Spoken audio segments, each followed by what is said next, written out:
When running late on their loan payment, Bob and Linda Belcher begin to worry if they can keep their restaurant, but more importantly, their home. And if that wasn't bad enough, a huge sinkhole opens right in front of their restaurant that leads their kids Tina, Jean, and Louise on a quest to solve the mystery that opens up with it. This is the Bob's Burgers movie.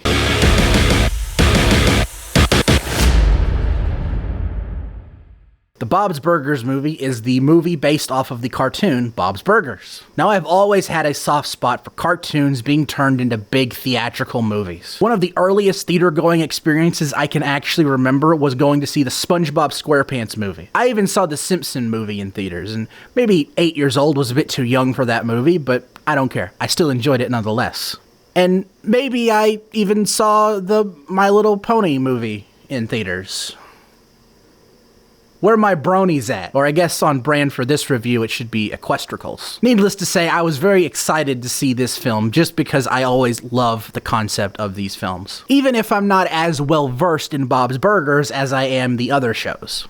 I can guarantee if you're a fan of Bob's Burgers, you are going to love the Bob's Burgers movie. But if you're someone like me who has a very small amount of knowledge on the cartoon, I still think you're going to have a good time watching the film. The entire cast returns to play the characters that they've played on the small screen, once again on the big screen, and the cast brings these characters to life just as well on the big screen as they've done in the past on the small screen. Henry John Benjamin once again playing Bob, John Roberts once again playing Linda, Dan Mintz once again playing Tina, Eugene Mirman playing Jean. They all once again play these characters and do a great job at it. But my personal favorite is Christian Skull playing Louise. I've always enjoyed hearing her in anything. She's always delivers a great amount of energy to her performance, and this film is no different. I really enjoy the contrast the characters have between one another. For example, you have Louise, who's a very loud and proud go-getter.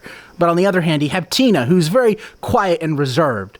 But once you mesh them two together, you realize that they both have similarities in of themselves. They're both insecure characters, but they express them very differently, and I really like that. Now, something I will always love is 2D animation. We just do not get enough of it nowadays in theaters. Like, yeah, I guess we got Space Jam: A New Legacy.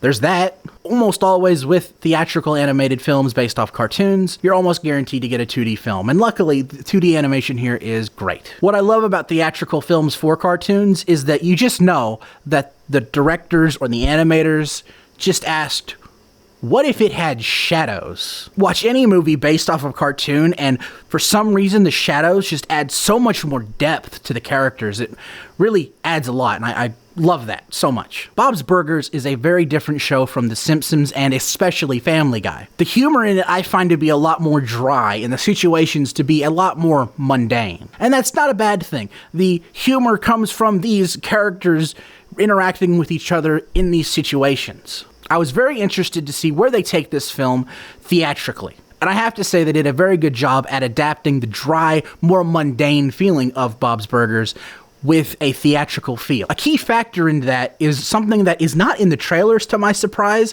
It's the fact that the film is partially a musical. Wise man once said, "There's always songs in animated movies." There you go. And also, another movie based off a cartoon did something similar, that being South Park: Bigger, Longer, and Uncut.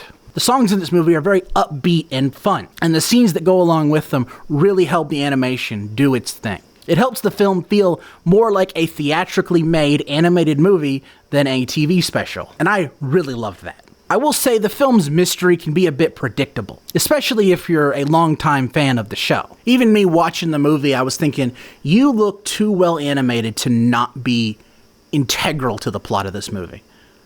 And it turns out I was right. I'm not going to spoil the movie for you, obviously, but just keep that in mind watching the movie. See if you figure it out as quickly as I did. I have to say this was a solid entry to the library, the very niche library, may I add you, of films based off of cartoons. If you're a Bob's Burgers fan, I highly recommend you check this film out. And even if you have a small knowledge about the film, you still might get something fun out of it too. Before we head out, here's a question. What TV show have you always wanted to see get a big theatrical movie like this? It doesn't have to be a cartoon, and it doesn't even have to still be running. Me personally, I would love to see an It's Always Sunny in Philadelphia movie. Now that Disney owns It's Always Sunny in Philadelphia, I think it would be a great idea for Disney to make a film for it. And it better be released in theaters, because, you know, the implication. I hope you all enjoyed this review, and if you did, please hit that like button. And if you want to see more, hit that subscribe button and ring that bell to be notified when my next review drops. Until next time, I'm Quint Dunaway, hoping you will keep it cinematic.